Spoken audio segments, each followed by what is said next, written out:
কোরআনকে আল্লাহ সুবহানাহু ওয়া তাআলা নাজিল করেছেন দুইটা কারণে। এক নম্বর কারণ হলো কোরআনের মাধ্যমে পৃথিবীতে শান্তি আসবে, বলেন সুবহানাল্লাহ ওয়া বিহামদিহি। কোরআনের আইন, কোরআনের ব্যাখ্যা, কোরআনের মর্যাদা যদি পৃথিবীতে থাকে, আমল যদি থাকে, তাহলে মানুষ পৃথিবীতে শান্তি লাভ করবে। তাহলে বোঝা গেল কোরআনকে আল্লাহ পাক নাজিল করেছেন এই পৃথিবীতে শান্তি আনানোর জন্য, অশান্তি থেকে বাঁচার জন্য। কোরআন আছে যেখানে শান্তি আছে, কোরআন নাই যেখানে শান্তি নাই সেখানে। যেই বাড়িতে কোরআন আছে, যেই মসজিদে কোরআনের মতো চলে, যেই মাদ্রাসা, যেই দেশ, যেখানে কোরআন থাকবে, কোরআনের নিয়ম থাকবে, আইন থাকবে, সুন্নাত থাকবে, রসুলের মহব্বত থাকবে, সেখানে শুধু শান্তি আর শান্তি। যেখানে কোরআন নাই, সুন্নাত নাই, সেখানে অশান্তি আর অশান্তি। এজন্য কোরআনকে নাজিল করা হয়েছে পৃথিবীতে শান্তি আনয়নের জন্য। দ্বিতীয় কারণ হলো কোরআনকে নাজিল করা হয়েছে কোরআনের আদেশ মেনে মেনে আল্লাহর সন্তুষ্টি লাভ করার জন্য, বলেন সুবহানাল্লাহ। এখন যদি আমরা কোরআন মানে লাভ কি হবে, কোরআন থেকে দূরে থাকলে ক্ষতি কি হবে, এটা জানার দরকার আছে কিনা বলেন। এই কথা বলে আমি মা বোনদের কথা বলবো ইনশাআল্লাহ। মুআজ্জাজ হাজিরিন, আল্লাহ সুবহানাহু ওয়া তাআলা এই পৃথিবীর বুকে যেই কোরআনকে আল্লাহ পাক নাজিল করেছেন 23 বছর ধরে, এই 23 বছরের ভিতরে যতগুলি আহকামাত বিধান আল্লাহ পাক নাজিল করেছেন, কারণ হলো যেন পৃথিবীবাসী পৃথিবীতে শান্তিতে বসবাস করতে পারে। 2 নম্বর কারণ হলো আল্লাহ পাক এই কোরআনকে নাজিল করেছেন, 2 নম্বর কারণ হলো মানুষ যেন আল্লাহর সন্তুষ্টি লাভ করতে পারে, আল্লাহর সন্তুষ্টি লাভ করতে পারে। আল্লাহ সুবহানাহু ওয়া তাআলা বলেন, فَإِمَّا يَأْتِيَنَّكُم مِّنِّي هُدًى فَمَن تَبِعَ هُدَايَ فَلَا خَوْفٌ عَلَيْهِمْ وَلَا هُمْ يَحْزَنُونَ। বলেন আল্লাহু আকবার। আল্লাহ পাক বলেন, ও পৃথিবীবাসীরা, এই কোরআনকে আমি নাজিল করে দিলাম। এই কোরআনকে যারা অনুসরণ করবে, যারা অনুকরণ করবে, আনুগত্য করবে, নিজের জীবনে, সামাজিক জীবনে, পারিবারিক জীবনে, রাষ্ট্রীয় জীবনে, জীবনের প্রতিটি ক্ষণে ক্ষণে পদে পদে কোরআনকে অনুসরণ করবে, আল্লাহ পাক বলেন ওই ব্যক্তি, ওই জাতির জন্য থাকবে না কোনো পেরেশান। 1 নম্বর ফায়দা। আর যারা কোরআনকে মানবে না, ওয়াল্লাযীনা কাফারু ওয়া কাযযাবু বিআয়াতিনা, আর যারা কোরআনকে অস্বীকার করবে, কোরআনের আয়াতকে অস্বীকার করবে, উলাইকা আসহাবুন নার, আল্লাহ পাক বলেন ওদের ঠিকানা হবে জাহান্নাম, ওরা চিরস্থায়ী জাহান্নামের বাসিন্দা হয়ে যাবে। নাউযুবিল্লাহ। তাহলে কোরআন মানলে জান্নাতি হবে, কোনো টেনশন থাকবে না, আর কোরআন না মানলে জাহান্নামী, বলেন নাউযুবিল্লাহি মিন যালিক। আজকে আমরা কোরআন মানি। আল্লাহ পাক কোরআনে হাকিমের আরেক জায়গায় ইরশাদ করেন, ওয়ামান আ'রাদা আন যিকরি ফাইন্না লাহু মাঈশাতান দানকা ওয়া নাহশুরুহু ইয়াওমাল কিয়ামাতি আ'মা। যারা এই কোরআন থেকে বিমুখ হয়ে যাবে, নিজের জীবনে কোরআনকে মানে নাই, আল্লাহ পাক এই পৃথিবীতে আমাদেরকে প্রেরণ করেছেন আল্লাহর ইবাদত করার জন্য, নাকি চিটারি করার জন্য, বাটপারি করার জন্য, জুয়াচুরি করার জন্য, সন্ত্রাসী করার জন্য, রাহাজানি করার জন্য, মানুষের অন্যায় করার জন্য? আল্লাহ পাক বলেন, না না, ও পৃথিবীবাসী, ও মানব মণ্ডলী, আমি তোমাদেরকে পৃথিবীতে প্রেরণ করেছি আমার ইবাদত করার জন্য। আর যারা এই কোরআন থেকে বিমুখ হয়ে যাবে, কোরআনের মজলিস থেকে দূরে সরে যাবে, আল্লাহ পাক বলেন এই দুনিয়াতে আমি আল্লাহ তাদেরকে চিন্তাযুক্ত জীবন দান করে দিব, বলেন নাউযুবিল্লাহ। কোরআন মানবে না, নিজের জীবনে শান্তি আসবে না, বইয়ে কথা শুনবে না, ছেলে কথা শুনবে না, এক ডান দিকে বললে বাম দিকে যাবে, বাম দিকে বললে ডান দিকে যাবে। কারণ কি? কোরআন মানে না, কোরআন মানে না। এটা হলো দুনিয়ার অশাস্তি, দুনিয়ার শাস্তি। 1 নম্বর হলো টেনশনযুক্ত জিন্দেগি, 2 নম্বর হলো ওয়া নাহশুরুহু ইয়াউমাল কিয়ামাতি আ'মা। বলেন আল্লাহু আকবার। আল্লাহ পাক বলেন আখিরাতে এদেরকে অন্ধ করে তুলব, দেখতে পাবে না, কানা হয়ে উঠবে। আল্লাহ পাককে বলে, ইয়া রব্বি কারীম, ক্বালা রব্বি লিমা হাশারতানি আমা ওয়া ক্বাদ কুনতু বাসীরা। আয় রব্বি কারীম, দুনিয়াতে তো আমরা সুন্দর দেখতে পেতাম, আমাদের চোখ ছিল, আজকে কি অপরাধ যে অপরাধের কারণে আমরা অন্ধ হয়ে উঠলাম? আল্লাহ বলবে, তুমি আমাকে দুনিয়াতে ভুলে গিয়েছিলে, কোরআনকে ছেড়ে দিয়েছিলে, আমি আল্লাহর কথা তোমরা দূরে সরে গিয়েছিলে, আমি আল্লাহকে ভুলে গিয়েছিলে, এই জন্য আজকে আমি তোমাদেরকে অন্ধ করে তুলব। বলেন নাউজুবিল্লাহি মিন যালিক। তাহলে কোরআন মানার দরকার আছে না নাই? কোরআন মানার দরকার কাদের জন্য? শুধু বুড়া মানুষের জন্য নাকি? কোরআন শুধু হুজুরের জন্য? কার জন্য? মসজিদের ইমাম সাহেবের জন্য কোরআন শরীফ। আর আমার এই সভাপতি মুরব্বীর জন্য বুড়া মানুষ হয়ে গেছে, সারাদিন কোরআন শরীফ পড়বে। আর যে যুবকরা আছে এরা সারাদিন গান বাজনা করবে। কথা বল। আজকে আমাদের যুবকদের কি অবস্থা? যুবকদেরকে তাদের মাথার চুলের স্টাইল হলো ইহুদিদের মতো, জামার স্টাইল ইহুদিদের মতো, তাদের লাইফ স্টাইল ইহুদিদের মতো।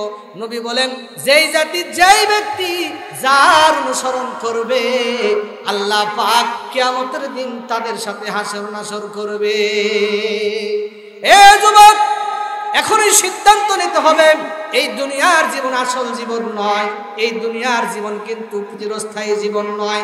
আল্লাহ বলেন, আল মালু ওয়াল বানুনা জিনাতুল হায়াতিদ দুনিয়া ওয়াল বাকিয়াতুস সালিহাতু খায়রুন ইনদা রাব্বিকা সাওয়াবা ওয়া খায়রুন আমালা। বলেন আল্লাহু আকবার। আল্লাহ বলেন, ও দুনিয়ার যুবকরা, দুনিয়ার মানুষেরা, এই সন্তানকে আমি আল্লাহ পাক দান করেছি দুনিয়ার সৌন্দর্যের জন্য, এগুলো চিরস্থায়ী নয়। আজকে যেই যুবক 30 বছরের টক বগে যুবক 20 বছর পরে দাড়ি পাকা বুড়া হয়ে যায় নাকি বলেন? এই যুবক যুবতীর স্থায়িত্ব নাই।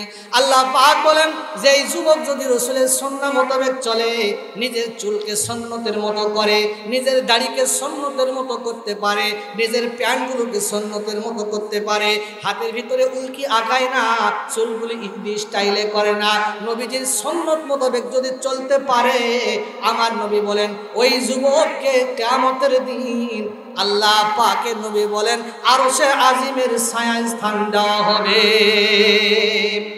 যুবকদের যদি ইবাদত বন্দেগী যৌবন বয়সে করা হয়, তাহলে ওই যুবককে আল্লাহ পাক আরশের নিচে স্থান দেবে। বলেন না সুবহানাল্লাহ।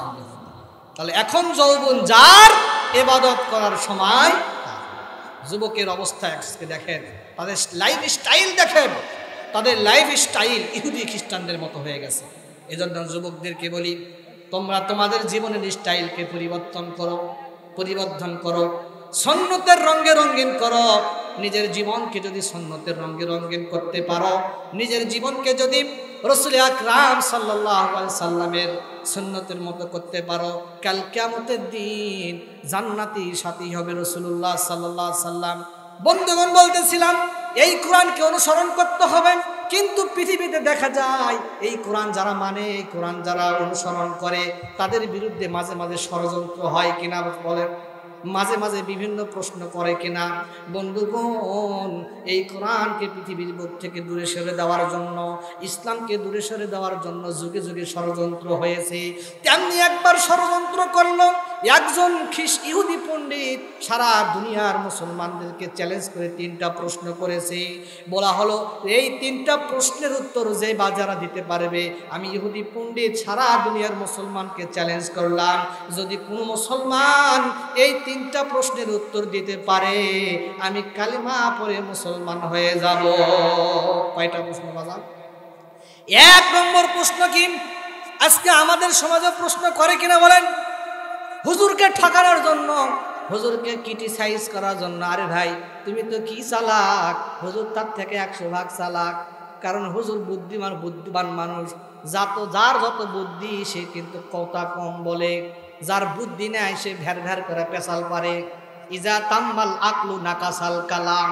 আল্লাহ পাকের বান্দা বলেন ইজা তাম্মাল আকলু, মানুষের ব্রেন যখন পূর্ণ হয়ে যায়, মানুষের বুদ্ধি যখন পেকে যায়, কথা কম হয়। এই জন্য দেখবেন এই যে সভাপতি সাহেব এবং গ্রামের যারা মোড়ল বুদ্ধিমান, তারা কিন্তু কথা বেশি বলে না, ওরা এক কথায় 100 কথার মতো কাজ করে।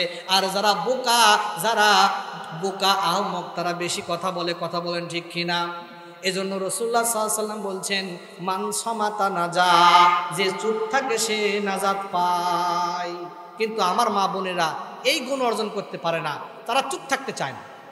আমার মা বোনেরা যখন এক জায়গায় হয় 4 জন 5 জন, তখন তারা বিভিন্ন কথাবার্তা বলে, এই বাড়ি এর গিবত। কিন্তু এখানকার মহিলারা না, আমাদের ওখানকার, আমার কানোরা পাড়ার কানোরা মহিলারা মাশাআল্লাহ খুবই ভালো, কথা বল ঠিক কিনা? কানোরার মহিলারা খুবই ভালো, কথা বল ঠিক কিনা? খারাপ বলে মার খাবো নাকি? খারাপ কথা বলে মার খাওয়া লাগবে? দরকার নেই, খুবই ভালো। এটা আমার আত্রায়ের কথা বলা হচ্ছে, নওগাঁর কথা বলা হচ্ছে। মুআজ্জাজ হাজিরিন, প্রশ্ন করবে কয়টা বলেন তো দেখি। 1 নম্বর প্রশ্ন হলো, এ মুসলমানেরা, তোমরা যে বলো আল্লাহ আছে আল্লাহ আছে, বলো তো দেখি আল্লাহর আগে কে ছিল? বলেন নাউজুবিল্লাহ। ওই ইহুদি পণ্ডিত মুসলমানদেরকে চ্যালেঞ্জ করে প্রশ্ন করবে 3টা। তার 1 নম্বর প্রশ্ন হলো আল্লাহর আগে কে ছিল? প্রশ্নটা কঠিন না সহজ? আল্লাহর এই বান্দা 2য় প্রশ্ন করছে, আল্লাহ কোন দিক হয়ে থাকে? কর নাউজুবিল্লাহ, আল্লাহ কোন দিক হয়ে থাকে? 3য় নম্বর প্রশ্ন করলো, আল্লাহ এখন কি করে? এই 3টা প্রশ্নের উত্তর যে বা যারা দিতে পারবে, ওই ইহুদি পণ্ডিত ঘোষণা দিল আমি মুসলমান হয়ে যাব। ও কারণ পাড়ার যুব সমাজ, ও মা বোনেরা, এই 3টা প্রশ্নের উত্তর শোনার দরকার আছে না নাই? এই 3টা প্রশ্ন শোনার দরকার আছে কিনা বলেন? এই 3টা প্রশ্নের উত্তর কারা কারা শুনবেন না? 2 হাত তুলে দেখান। কারা কারা শুনবেন না? একজনও শুনবেন না? বুঝতে পারেনি। কারা কারা শুনবেন 2 হাত তুলে দেখান। নারায়ে তাকবীর, নারায়ে তাকবীর। আল কোরআন, আল কোরআন। আমাদেরকে এই 3টা প্রশ্নের উত্তর শুনতে হবে। 1 নম্বর প্রশ্ন, আল্লাহর আগে কে ছিল? বলেন আল্লাহর আগে কে ছিল? আল্লাহ এখন কোন দিক হয়ে আছে?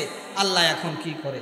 জটিল প্রশ্ন করছে ইহুদিরা, খ্রিস্টানেরা, কাফেররা, মুশরিকরা সব সময় মুসলমানদের বিরুদ্ধে লেগে থাকে কিনা বলেন? আজকে আমাদের সমাজে দেখবেন আমাদের পাঠ্যসূচির কি অবস্থা। মুসলমানদের পাঠ্যসূচিতে অন্যান্য ধর্মের বিভিন্ন বিষয় দিয়ে কি ধরনের একটা পায়তারা চালু করেছে। আল্লাহ পাক আমাদেরকে তৌফিক দান করুক, সহজ করুক, ইসলামী শিক্ষায় শিক্ষিত হওয়ার তৌফিক দান করুক। প্রশ্ন হলো 3টা। বাজান, এই 3টা প্রশ্নের উত্তর আমি আপনাদের সামনে দিব ইনশাল্লাহ। এই 3টা প্রশ্নের উত্তর দেওয়ার আগে আমরা আল্লাহ পাক কোরআনে হাকিমের মধ্যে ডেকে ডেকে বলছেন, ইয়া আইয়ুহাল্লাযীনা আমানু তুবু ইলাল্লাহ তাওবাতান নাসুহা। আল্লাহ পাক দুনিয়ার ভিতর মুমিনকে খুব বেশি ভালোবাসেন। আল্লাহ রাব্বুল আলামিন দুনিয়ার কোন খ্রিস্টান, ইহুদি, নাসারা, মুনাফিক, নাস্তিকদেরকে ডাক দেন নাই। কেবলমাত্র শুধুমাত্র মুমিনদেরকে ডেকে বললেন, তুবু ইলাল্লাহ, ও মুমিনেরা তোমরা তওবা করো। তাহলে বোঝা গেল মুমিন যারা মাঝে মাঝে গুনাহ করে তারা, কথা কোন ঠিক কিনা? যখন গুনাহ হয়ে যাবে, গুনাহ হওয়াটা স্বাভাবিক না। মানুষ মাত্রই ভুল হতে পারে, তবে ভুল হওয়ার সাথে সাথে তওবা করতে হবে। আল্লাহ বলেন, কোন মুমিন যদি গুনাহ করে আর যদি সঙ্গে সঙ্গে আমি আল্লাহর কাছে তওবা করে, আমি আল্লাহ পাহাড় পরিমাণ গুনাহ হয়ে গেলেও ওই মুমিনের সমস্ত গুনাহগুলো আমি আল্লাহ ক্ষমা করে দেই। আজকে আমাদের গুনাহ বেশি হয়ে যায়, যুবকদের গুনাহ, যুবতীদের গুনাহ, বুড়া মানুষের গুনাহ, উলামায়ে কেরামের গুনাহ আর গুনাহ। আজকে পৃথিবীতে অশান্তি, দ্রব্যমূল্যের দাম বেশি গুনাহের কারণে, বৃষ্টির সময় বৃষ্টি হয় না গুনাহের কারণে, সমাজের ভিতরে অশান্তি গুনাহের কারণে। যুবকরা এই যে মোবাইল ফোন নিয়ে সারাদিন টিপটাপ করতে থাকে, আমার শেখ ও মুর্শেদ বলেন এটা হলো সেল ফোন নয়, এটা হলো হেল ফোন, দোজকের ফোন। এটা হলো চ্যাটিং নয়, সিটিং। অর্থাৎ একজন তরুণ আর একজন তরুণী রাতের গভীরে পিতামাতা যখন গভীর ঘুমে ঘুমে যায়, এরা তখন মেসেঞ্জারে চিটিং করে, চ্যাটিং করে না চিটিং করে। এভাবে যুব সমাজ, যৌবন সমাজ তাদের যৌবনকে নষ্ট করে দিচ্ছে। আল্লাহ পাক বলেন, ও যুবক, ও যুবতী, তুমি গুনাহ করেছো, গুনাহ করেছো, গুনাহ করেছো, তুবু ইলাল্লাহ, তোমরা আমার কাছে ফিরে আসো। তওবা করতে হবে কিনা বলেন? এই জন্য নবী বলেন, ইয়া আইয়ুহান নাস তুবু ইলাল্লাহি ফিল ইয়াউমি মিআতা মাররা। ও আমার উম্মতেরা, তোমরা প্রত্যেকদিন 100 বার করে তওবা করবে। কেননা আমি নবী 100 বার তওবা করি। কতবার? নবীর কোনো গুনাহ নাই, নবীর কোনো গুনাহ নাই, তওবার পরে উম্মতকে শিক্ষা দেওয়ার জন্য 100 বার করে তওবা করার কথা বলেছে। আজকে আমাদের সমাজে 100 বার তওবা করার সুযোগ হয় না। এজন্য বাজান, যতগুলো ওয়াজ করা হলো, একটা ওয়াজ যদি মনে না থাকে কোনো আফসোস নাই, কিন্তু একটা ওয়াজ এখান থেকে নিয়ে যেতে হবে, কথা দিতে হবে। মামুনদেরকে বলছি গভীর লক্ষ্য করে শোনেন, আল্লাহ পাকের নবীর যে হাদিস 100 বার করে তওবা করতেন, আজ থেকে আমরা শপথ করি, আজ থেকে আমরা আজম করি, এই কানোরার মাহফিল থেকে 100 বার করে তওবা করা শুরু করা যাবে তো ইনশাআল্লাহ? নবীজি বলেন 100 বার করে তওবা করতে হবে, কারণ আল্লাহ পাক মুমিনকে ডেকে বলেন তওবা করো, তওবা করো। আমরা গুনাহ করতেই থাকি, গুনাহ করতেই থাকি। আল্লাহ বলে বান্দা তুমি যতই গুনাহ করো না কেন, তুমি যখন গুনাহ করো যেই ময়দানে গুনাহ করো এই ময়দান সাক্ষী হয়ে যায়। তুমি যখন গুনাহ করো কিরামান কাতিবিন সাক্ষী হয়ে যায়। তুমি যখন গুনাহ করো যেই অঙ্গ প্রত্যঙ্গ দ্বারা গুনাহ করো, হাত দিয়া গুনাহ করলে, চোখ দিয়া গুনাহ করলে, মুখ দিয়া গুনাহ করলে, ওই অঙ্গ প্রত্যঙ্গ তোমার বিরুদ্ধে কিয়ামতের দিন সাক্ষী দিয়া দিবে। এবং আমি আল্লাহ রাব্বুল আলামিন ফেরেশতাদের মাধ্যমে তোমার আমল নামায় সাক্ষী দিয়া দিব এই গুনাহ করেছো। তাহলে বোঝা গেল মানুষ যখন গুনাহ করে কেউ যদি না দেখে 4টা সাক্ষী হয়ে যায়। কয়টা সাক্ষী হলো? 1 নম্বর হলো তার জমিন সাক্ষী হবে, 2 নম্বর তার অঙ্গ প্রত্যঙ্গ সাক্ষী হবে, 3 নম্বর কিরামান কাতিবিন সাক্ষী হবে, 4 নম্বর আমল নামা সাক্ষী হবে। বান্দা পালানোর কোনো উপায় নাই, পালানোর কোনো উপায় নাই। দুনিয়াতে ক্ষমতার জোরে, অর্থের জোরে, পদবীর জোরে গুনাহ করে তুমি পার পেতে পারো, কিয়ামতের দিন পার পাওয়ার কোনো সুযোগ নাই। উপায় আছে বাঁচা?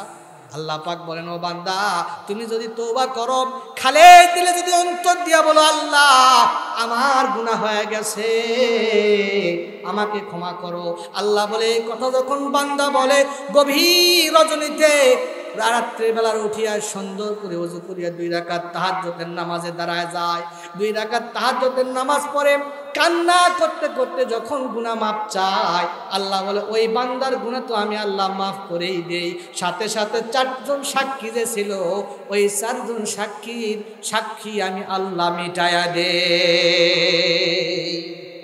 এজন্য গুনাহ করার সাথে সাথে 4টা সাক্ষী হয়ে যায়, তওবা করলে 4টা সাক্ষী মিটে যায়। বলেন না সুবহানাল্লাহ। এজন্য তওবা করতে হবে। তো কখন তওবা করবেন? এখনই তওবা করতে হবে, এখনই তওবা করতে হবে। এমন তওবা না আজকে আমরা তওবা করি, মনে মনে তওবা করি, আর মনে মনে মুখে তওবা করি আস্তাগফিরুল্লাহ আস্তাগফিরুল্লাহ, আর মনে মনে ভাবি আরেকবার সুযোগ পেলে গুনাহ করা হবে, আরেকবার সুযোগ পেলে কি করা হবে? গুনাহ করা হবে। অবৈধ প্রেম, অবৈধ সম্পর্ক, পরকিয়া, মিথ্যা, গীবত, কুদৃষ্টি করে রাস্তা দিয়ে বের হলে নারীদেরকে দেখতে থাকে। রাসূলুল্লাহ সাল্লাল্লাহু আলাইহি ওয়াসাল্লাম বললেন এই সমস্ত গুনাহ যখন করে 4টা সাক্ষী হয়ে যায়, আর এই 4টা সাক্ষী আল্লাহ পাক তওবা করলে মিটায় দেয়। বলেন না সুবহানাল্লাহ। কেমন তওবা করতে হবে বাজান? একটা ছোট্ট ঘটনা শুনে আমি আমার আলোচনার দিকে যাব। খারাপ লাগতেছে আপনাদেরকে বাজান রে আমার, গভীর মনোযোগ দিবেন। হযরতে ওমর রাদিয়াল্লাহু তাআলা আনহু একদিন রাস্তা দিয়ে যাচ্ছিলেন রে বাজান। রাস্তা দিয়ে যাওয়ার সময় রাস্তার মোড়ে দেখে একজন যুবক আমার দিকে নজর দেন, ওই দিকে যা করে এই দিকে নজর দেন। হযরত ওমর রাদিয়াল্লাহু তাআলা আনহু বলেন আমি রাস্তা দিয়ে যাচ্ছিলাম, হঠাৎ করে দেখি একজন যুবক কান্নাকাটি করছে। যুবকরা কি করছে? কান্নাকাটি করতেছে। এখন যুবকরা কান্নাকাটি করে। ওমর রাদিয়াল্লাহু তাআলা আনহু বলেন এ যুবক তুমি কেন কান্নাকাটি করো, তোমার কি হয়েছে বলো। যুবক বলে ইয়া নবীর সাহাবা, হে আল্লাহর নবী সাহাবী ওমর, আমি এমন একটা বড় গুনাহ করেছি যেই গুনাহ মনে হয় আল্লাহ আমাকে ক্ষমা করে দিবে না, এত বড় গুনাহ করেছি। গুনাহের কারণে আমি যুবক কান্নাকাটি করছি। আজকে আমাদের সমাজে যুবকরা যুবতীরা কান্নাকাটি করে, কিন্তু গুনাহের কারণে নয়, গুনাহকে জোড়া লাগানোর জন্য কান্নাকাটি করে। আছে না নাই? গুনাহকে জোড়া লাগানোর জন্য কান্নাকাটি করে। কথা কি বুঝতে পারেননি? এত খুলে খুলে বলার দরকার নেই। গুনাহকে শক্ত করার জন্য কান্নাকাটি করে। বাবা মার বিরুদ্ধে গিয়ে অবৈধ প্রেম ভালোবাসা করে। এখন মা বাবা যদি বলে ওখানে তুমি বিবাহ হও না, ওখানে তোমার জন্য বিবাহ বসলে তোমার জন্য ক্ষতি হবে, কয় না আমাকে বিবাহ দিতেই হবে। প্রেমিক তার প্রেমিকার জন্য কান্নাকাটি করে, অবৈধ প্রেমিকার জন্য কান্নাকাটি করে। স্বামী আর স্ত্রী ভালোবাসার সম্পর্ক করে যদি কান্নাকাটি করে, রাসূলুল্লাহ বলছেন যেই স্বামী তার স্ত্রীর জন্য মহব্বতে কান্নাকাটি করে, মারা গেছে কান্নাকাটি করে, দিল থেকে দোয়া করে, ওই নারীকে আল্লাহ জান্নাতের মালিক বানা দিয়ে। বলেন না সুবহানাল্লাহ। যুবক কান্নাকাটি করে, যুবক কান্নাকাটি করছে, এমন করে কান্নাকাটি করছে, হযরত ওমরের কান্না এসে গেছে, যুবকের কান্না দেখে কান্না এসে গেছে। কান্নাওয়ালার সাথে থাকলে কান্না চোখে আসে, হাসিওয়ালার সাথে থাকলে হাসি হয়, চোরের সাথে থাকলে চোর হয়, বিড়িখোরের সাথে থাকলে বিড়িখোর হয়, গাঁজাখোরের সাথে থাকলে গাঁজাখোরের সাথে হয়। এই জন্য নিজের জীবনকে একজন আল্লাহওয়ালা মানুষের সোহবতে নিয়ে যেতে হবে।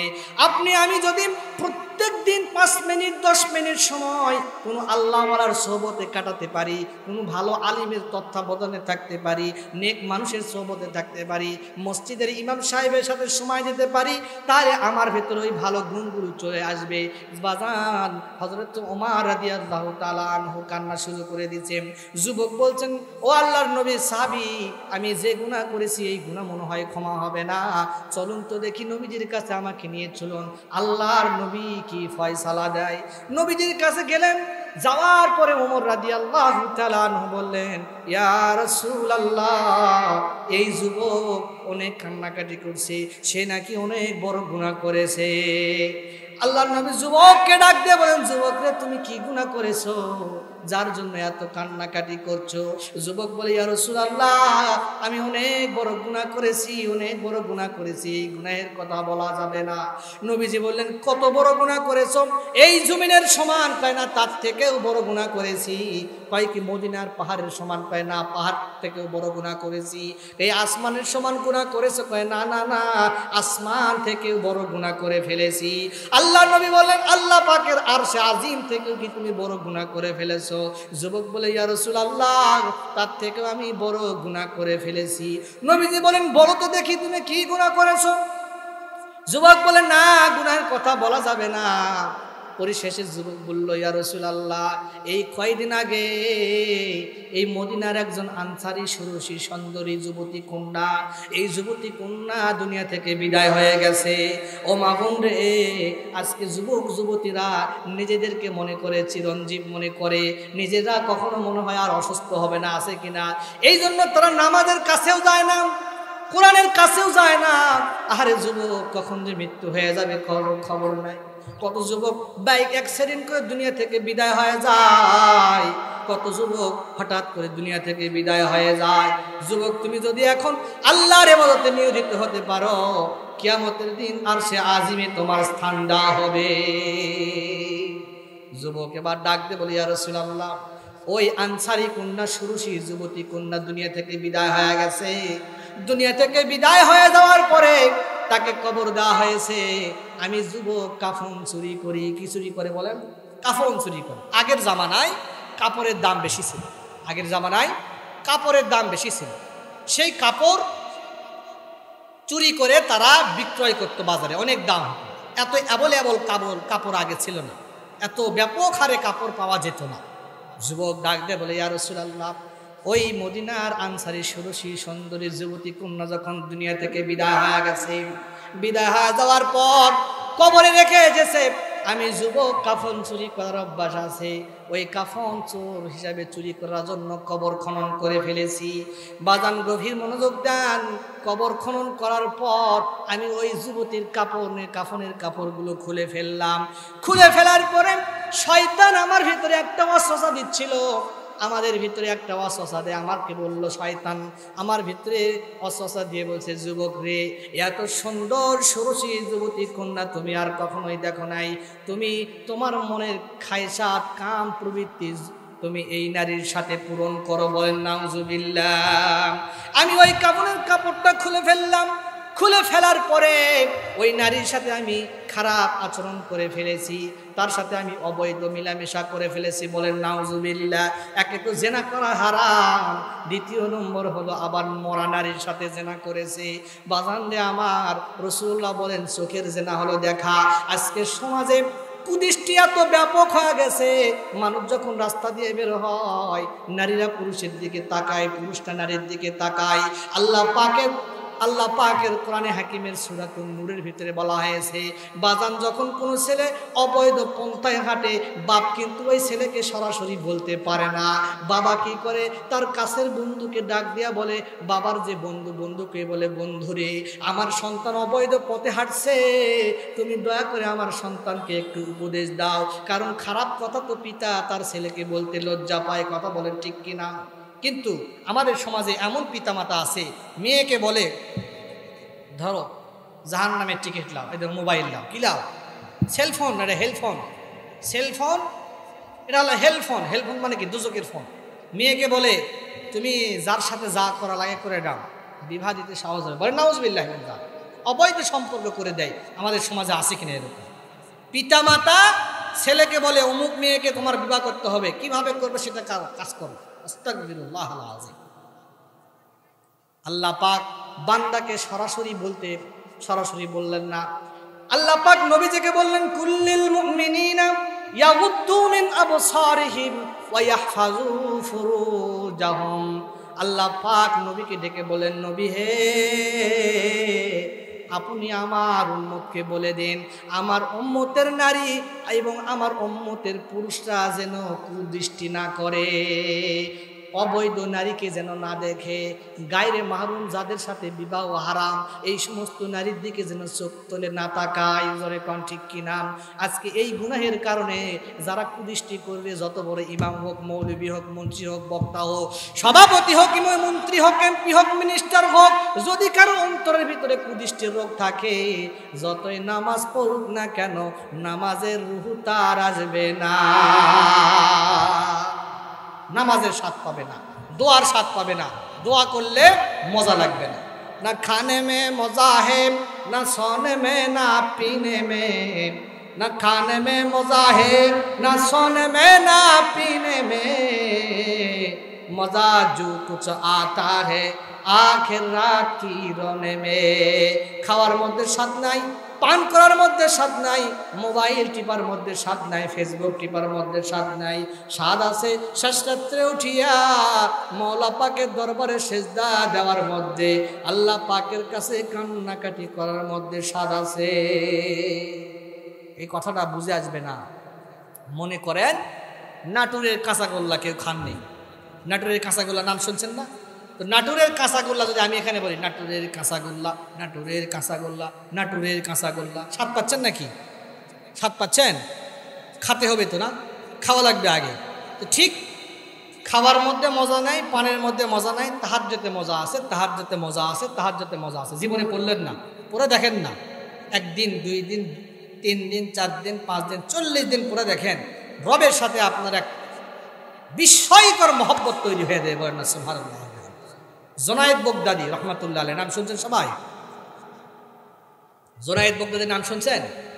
জোনায়েদ বগদাদি রহমাতুল্লাহ আলাইহি অনেক বড় আলেম ছিলেন, অনেক বড় বক্তা ছিলেন, অনেক বড় পীর সাহেব ছিলেন, শাইখে তরিকত ছিলেন, সুন্নতের অনুসরণকারী ছিলেন। উনি যখন ইন্তেকাল করছেন তো তার শাগরেদ স্বপ্নে দেখছে, বলছে হযরত আপনার কি অবস্থা, আল্লাহ আপনার সাথে কীরূপ ব্যবহার করেছেন? তো উনি বলছেন আমি ওয়াজ করেছি, মানুষকে পড়িয়েছি, কিতাব লিখেছি, মানুষকে তরিকত শিক্ষা দিয়েছি। তরিকত বোঝেন? তরিকত নিজের জীবনকে পরিবর্তন করতে হবে, আমাদের নিজের জীবনকে পরিবর্তন করতে হবে। কথা বলতেছি আমি ইনশাল্লাহ। জোনায়েদ বগদাদি বললেন যে আমার ওয়াজও কাজে আসেনি, আমার কোরআন তেলাওয়াতও কাজে আসেনি, আমার কোনো কিছুই কাজে আসেনি, শুধু 2 রাকাত তাহাজ্জুদের নামাজ পড়তাম, এর ওসিলায় আল্লাহ আমাকে মাফ করে দিয়েছেন। বলেন না সুবহানাল্লাহ। অন্তরের ভেতরে পেরেশান, ছেলে কথা শোনে না, স্ত্রী কথা শোনে না, ভাই কথা শোনে না, টেনশন, হতাশা। প্রত্যেকদিন তাহাজ্জুদ পড়েন, আল্লাহ পাকের কাছে দোয়া করেন, দেখবেন আল্লাহ পাক গায়েবীভাবে আপনার ব্যবস্থা করে দিচ্ছেন। বলেন সুবহানাল্লাহ। এখন আমরা দুর্বল লোক, আমরা হলো কথায় পাকা কাজে ঠনঠন, কথায় পাকা কাজে কি ঠনঠন। যতই ওয়াজ করি আমরা বক্তা, আমরাও অত ভালোভাবে আমল করতে পারি না। এজন্য ওলামা ইকরাম শিক্ষা দিয়েছেন, এশার নামাজের পরে 2 রাকাত সুন্নত পড়লেন না, এরপরে 3 রাকাত বেতের পড়ি, বেতেরের আগে আরও 2 রাকাত নামাজ আপনি পড়বেন তাহাজ্জুদের নিয়তে, সালাতুত তওবার নিয়তে, সালাতুল হাজতের নিয়তে। 2 রাকাত পড়লে শেষ রাত্রে যদি উঠতে নাও পারেন তবু আপনার নাম তাহাজ্জুদ গুজারীদের মধ্যে লেখা হবে। বলেন না সুবহানাল্লাহ। আর এই যে ওয়াজ, একটা মূল কথা মনে রাখবেন, এই কথাটা স্মরণ রাখবেন। ছোট মানুষ যে কথা বলে গেলাম, এই যে ওয়াজ নসিহত হয় না, ওয়াজ নসিহত, কনফারেন্স, এরপরে প্রজ্ঞা, মুখ কথা বলার জন্য, হাত কাজের জন্য, চোখ দেখার জন্য, পা চলার জন্য, দিল আল্লাহ আল্লাহ করার জন্য। বলেন না সুবহানাল্লাহ। আমল করবেন তো ইনশাআল্লাহ। মুআজ্জাজ হাজিরিন, আমি বলতেছিলাম, কোন কথা বলতেছিলাম মনে আছে নাকি? ওই যুবক ওই নারীর সাথে খারাপ আচরণ করে ফেললো, মৃত নারীর সাথে। এবার ওই যুবক বলছে, হঠাৎ করে আওয়াজ এলো, গায়েবী আওয়াজ। কবর থেকে ওই যুবতী নারী ডাক দিয়ে বলল, যুবক রে, যেই কাজ আমি জিন্দেগিতে কখনোই জীবিত অবস্থায় করি নাই, তুই যুবক আজকে আমাকে নাপাক করে দিলি, কিয়ামতের দিন আমি আল্লাহর সামনে কিভাবে মুখ দেখাবো? ওই আওয়াজ শোনার পরে ইয়া রাসূলুল্লাহ, আমার দিলের ভিতরে বড় ভয় এসে গেছে। আরে আমি কত বড় গুনাহ করেছি, এই গুনাহ মনে হয় আল্লাহ মাফ করবে না। নবীজি শোনার পরে চোখ দিয়ে পানি বেয়ে বেয়ে পড়ে গেল। নবীজি বলল, তুমি অনেক বড় গুনাহ করেছো, অনেক বড় গুনাহ করেছো, তোমার ক্ষমা নাই।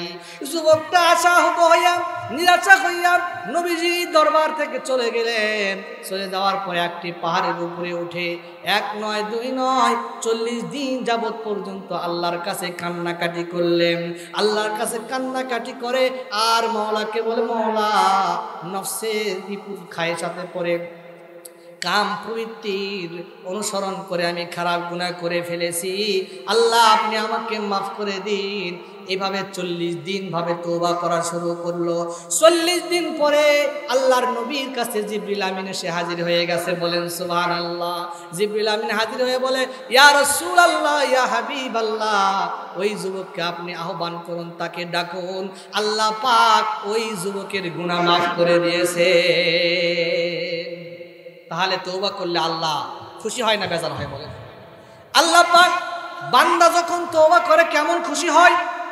রাসূলুল্লাহ সাল্লাল্লাহু আলাইহি ওয়াসাল্লাম মুসলিম শরীফের হাদিসের ভিতরে ইরশাদ করেছেন, একজন মুসাফির ব্যক্তি সফর করছে, উট নিয়ে সফর করছে, উটের উপরে বোঝা আছে।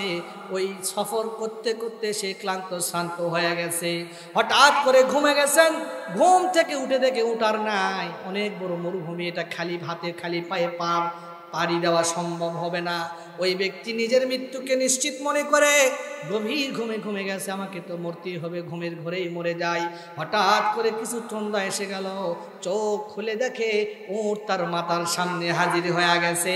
এই ব্যক্তি খুশি রাতে সাথে আবেগে বলে ফেলছে, ইয়া আল্লাহ, তুমি আমার গোলাম, আমি তোমার আল্লাহ। মানে আবেগে বলে ফেলছে। অনেক সময় হয় না, অনেক সময় আবেগে মাকে অন্য, বউকে অন্য কিছু বলে ফেলে না অনেক সময়।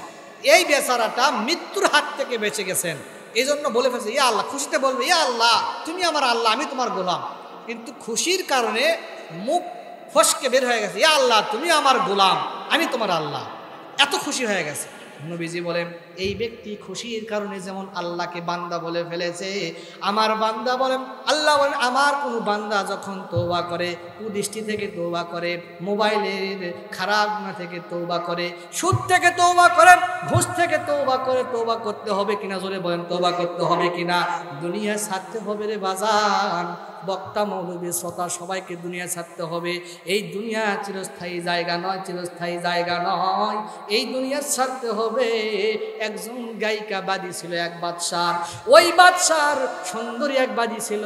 হঠাৎ করে বাদশার সাথে হানিমুনে গেছে, যাই কিনা হানিমুনে যাওয়ার পরে ওই বাদী দেখে তার সামনে দিয়ে একটা লাশ যাচ্ছে। বাদীর অন্তরে চোট লেগে গেছে, আরে এই মানুষটা দুনিয়া থেকে সাদা কাপড় পরে বিদায় হয়ে যাচ্ছে, আমি বাদশার দাসী, তো আমাকেও তো একদিন বিদায় হতে হবে। বাদশাকে ডাক দিয়ে বলে, বাদশা মশাই, আর আমি গুনাহ করতে চাই না, আপনি আমাকে আজাদ করে দিন, আমি দুনিয়াতে থাকা অবস্থায় তওবা করে আল্লাহকে রাজি করতে চাই। আল্লাহ পাক বলেন, বান্দা যখন তওবা করে, আমি আল্লাহ পাক ওই বান্দার উপরে খুশি হয়ে যায়।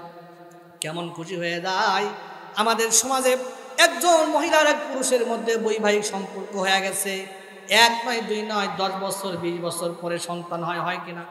ওই সন্তান হলে যেমন খুশি হয়, 20 বছর পরে যে সন্তান যদি হয়, ওই দম্পতি বাড়ির ভিতরে, আত্মীয় স্বজনের ভিতরে আনন্দের বাতাস বয়ে যায়। 20 বছর পরে সন্তান হলে ওই বান্দা বান্দি যেমন খুশি হয়, আল্লাহ পাক বলেন 60 বছর 20 বছর 50 বছর আমার বান্দা গুনাহ করে, গুনাহ করতে করতে করতে করতে যখন দিলের ভিতরে ধাক্কা লাগে, আরে আমি আমার মালিককে নারাজ করেছি, আমি আমার মালিকের অসন্তুষ্ট করেছি, এই বুঝে যখন তওবা করে, আমি আল্লাহ ওই রকম খুশি হয়ে যায়। এজন্য তওবা করতে হবে কিনা বলেন? কবে তওবা করতে হবে? এখনই তওবা করতে হবে।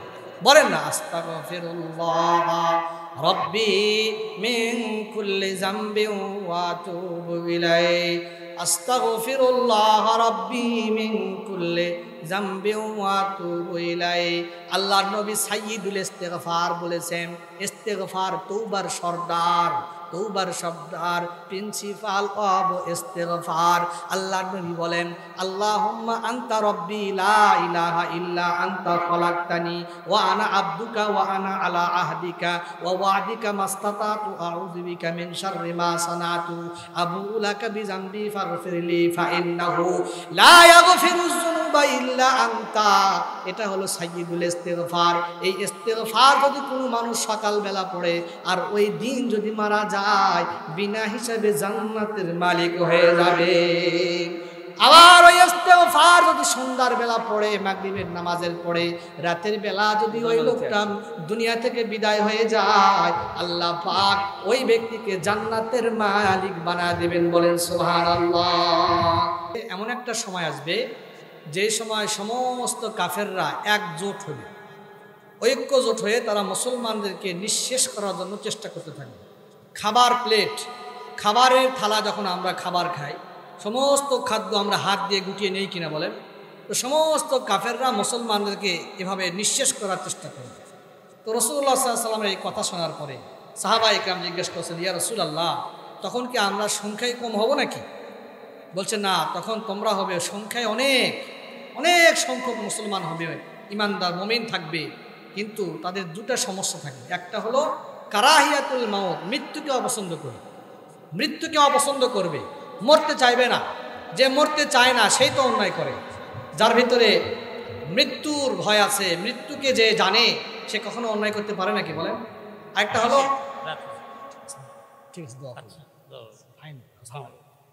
আরেকটি হলো সম্পদের মহব্বত। এই সম্পদের মহব্বত আর মৃত্যুকে অপছন্দ করা, এটা মুসলমানদের ঐক্যকে নষ্ট করে দেবে। কথা বলেন ঠিক কি? তো আমি কথা বলতেছিলাম মহিলাদের জন্য। নবী সাল্লাল্লাহু আলাইহি ওয়াসাল্লাম বলছেন যে মহিলা এরা জাহান্নামে বেশি বেশি যাবে দুইটা কারণে। একটি কারণ হলো তারা স্বামীর নাশুকরি করে। মা বোনদেরকে বলছি গভীর মনোযোগ দিয়ে শ্রবণ করো। নবীজি বলছেন দুইটা কারণে নারীরা জাহান্নামে যাবে। এক নম্বর কারণ হলো তারা স্বামীর নাশুকরিয়া করবে। সারা বছর আপনি ভালো কাপড়, ভালো খাবার, সব কিছু ভালো দিবেন, একদিন যদি না দেন, বলে তুমি আমাকে কিছুই দাওনি, এই নাশুকরিয়া করে। তবে এখানকার মা বোনেরা ভালো, এখানকার মা বোনেরা করে না। আরেকটি হলো তারা বদদোয়া বেশি করে, নিজের স্বামীকে বদদোয়া করে, সন্তানকে বদদোয়া করে, যদি একটু কথা না শোনে এই বদদোয়া করে, খারাপ কথা বলে। এই দুইটা গুণ থেকে বাঁচতে হবে। আর সাংসারিক জীবনে, দাম্পত্য জীবনে স্বামী স্ত্রীর মধ্যে ঝগড়া হয় কিনা বলেন? ঝগড়া হলে সমাধান কি, কোরআনে আছে কিনা? রাসূলুল্লাহ সাল্লাল্লাহু আলাইহি ওয়াসাল্লাম হাদিসে মোবারকের ভিতরে ইরশাদ করেছেন, আল্লাহ পাক বলেছেন চারটা কাজ করবে। এই চারটা পদ্ধতিতে সাংসারিক জীবনে যদি কোনো ঝগড়াঝাটি হয়, তাহলে আল্লাহ পাক সমাধান করে দেবেন। বলেন না সুবহানাল্লাহ। এক নম্বর, স্বামী স্ত্রীর ভিতরে যদি পারিবারিক সমস্যার সৃষ্টি হয়, প্রথমে তাকে উপদেশ দিতে হবে। প্রথমে কি করতে হবে? উপদেশ। দ্বিতীয় নম্বর, উপদেশ দেওয়াও হচ্ছে না, তার বিছানাকে পৃথক করে দিতে হবে। স্বামী তার স্ত্রীকে বিছানা কি করে দিবে? পৃথক করে দিবে। তারপরেও হচ্ছে না, তৃতীয় নম্বরে তাকে প্রহার করবে। তাকে কি করবে? মহিলারা বলছে এই হুজুরকে কে নিয়ে আসলো, মারার কথা বলছে। এখানে মারার কথা যেটা বলা হয়েছে, রাসূলুল্লাহ সাল্লাল্লাহু আলাইহি ওয়াসাল্লাম বলছেন মারতে হবে এক বিগ লাঠি। কয় বিগ লাঠি? এক বিগ লাঠি, খুব চিকন লাঠি। এবং এমন অঙ্গ প্রত্যঙ্গে মারা যাবে না যেটা খারাপ হয়, যেমন চেহারাতে মারা যাবে না, চোখে মারা যাবে না, তাহলে স্যাম্পলভাবে মারতে হবে।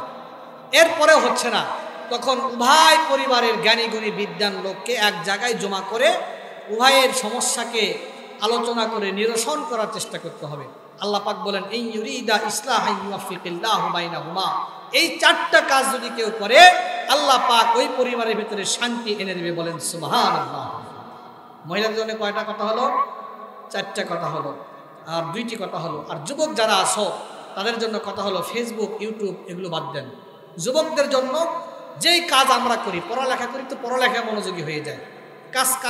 কাজের ভিতরে থাকলে সেই কাজটা সুন্দর করে করে থাকি। এবং এই যৌবন বয়সে বৈবাহিক জীবনের আগেই নিজেকে দিন শিক্ষায় নিয়োজিত করি, কোরআন শিখি, কোরআনের তেলাওয়াত শিখি, মানুষের সাথে কিভাবে চলতে হয় এগুলো শেখার চেষ্টা করি। তো আল্লাহ সুবহানাহু ওয়া তাআলা আমাদেরকে কোরআনের মোতাবেক চলার তৌফিক দান করেন বলে আমিন।